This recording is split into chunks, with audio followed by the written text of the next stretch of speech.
ગાંધીધામમાં આવેલા સરકારી વિશ્રામ ગૃહની હાલત ચિંતાજનક બની ગઈ હોવાનો મુદ્દો સામે આવ્યો છે.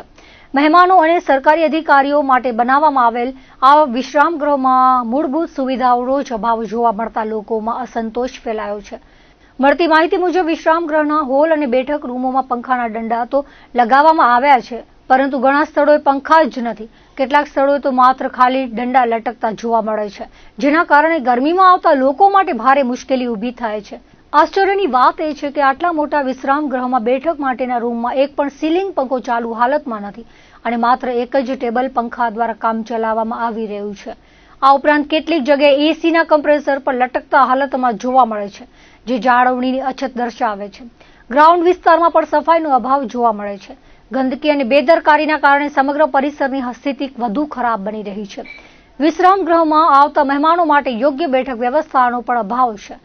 પૂરતી ખુરશીઓ અને વ્યવસ્થિત બેઠક ન હોવાને કારણે મુલાકાતીઓ અને અધિકારીઓને તકલીફનો સામનો કરવો પડે છે. શહેરના મહત્વપૂર્ણ સરકારી સ્થળોમાં ગણાતા આ વિશ્રામ ગૃહની આવી બેદરકારી ભરી હાલત અનેક પ્રશ્નો ઊભા કરે છે. જવાબદાર તંત્ર દ્વારા સમયસર જાળવણી અને જરૂરી સુવિધાઓ ઉપલબ્ધ કરાવવામાં આવે તેવી માંગ સ્થાનિકોમાં ઉઠી રહી છે.